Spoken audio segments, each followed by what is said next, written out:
NDC, we want to see an organizing secretary or a vice chairperson emanating from Luo Nyanza. And I believe we have able leaders here today who are going to take up those positions.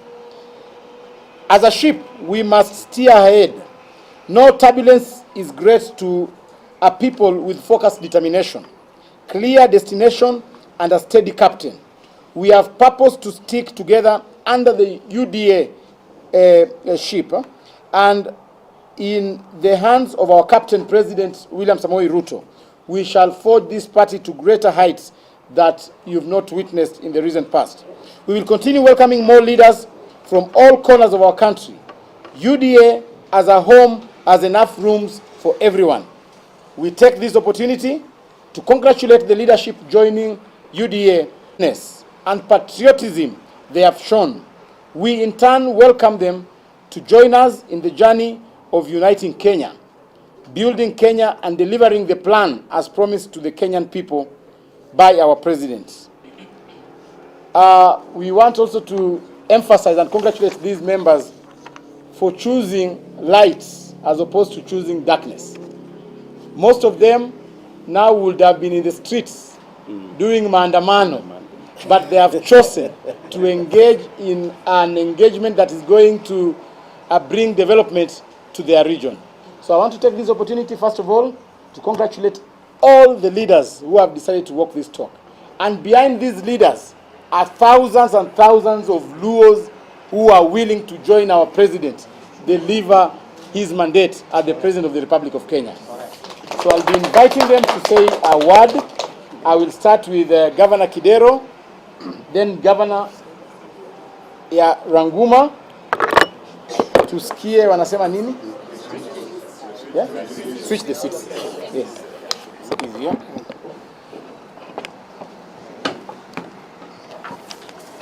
Allah and your group of leaders of the party, we are very, very happy to be here today because we've chosen the path of light. We've chosen the path of people who want to make a difference to other people's lives.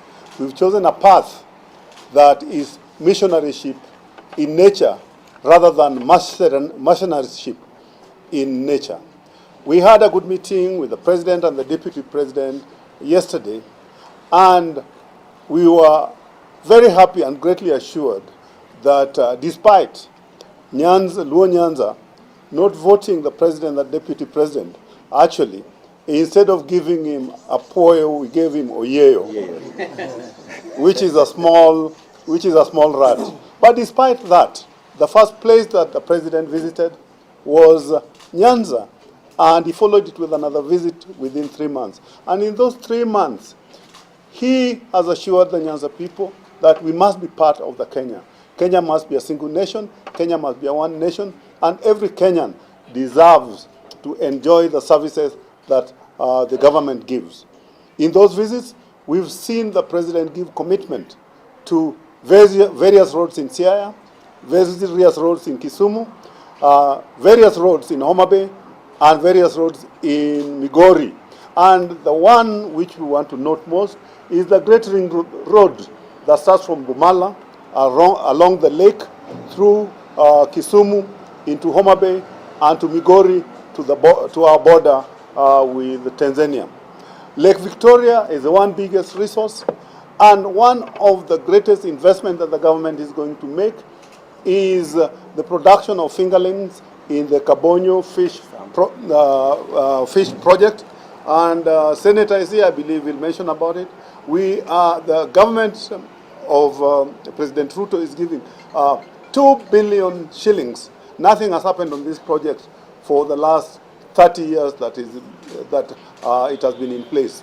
We know that Kenya only produces 200,000 tons of fish when the capacity is 1 million. When we get to 500,000, which is what Uganda produces and which is what Tanzania produces, these are great potential. And we thank the president for that investment. We thank him as well for the housing project that started in Homabay, the affordable housing, and on the ensuring that kuna chakula kwa meza na pesa kwa mfuko. He's given Siaya 100 million shillings to buy tractors. So we are joining a party that cares about his people, not a party that, like the one we've left, that chaos. He is only interested in chaos. He's only interested in doing things for themselves, but not for the people who've elected them. We've heard about Maandamano, and when there is Maandamano, who suffers? It is the common man who suffers. Every year, 1 million people get into the job market. Actually, 90% of them end up in the informal job market. Yesterday, there was supposedly a Maandamano in Migori. But what happened? Our mothers could not go to the market. Omena could not be sold. People could not do what they normally do. So it's our people who suffer. And the Nyanza people are saying no in the strongest possible terms. Also, we don't want to be balkanized because Maandamano, whether we like it or not, is remaining to be a Luo affair. We are being segregated from the rest of the Kenyans. And we are saying no, we must be part of Kenya, and we are not going to participate in backward activities that do not improve our lives, that do not bring a difference to our people's lives. So we are happy to be here, and we will do the best we can with the leadership of UDA party so that we can build and make a difference to the lives of Kenyans. We are here, and as you can see the leaders who are here, this is the leadership of Luo Nyanza. Anybody who's not here is not a leader. Yes. I'll probably ask the rest of my colleagues to say a few words, starting with Finish with governance first. yeah, with Jack Ranguma.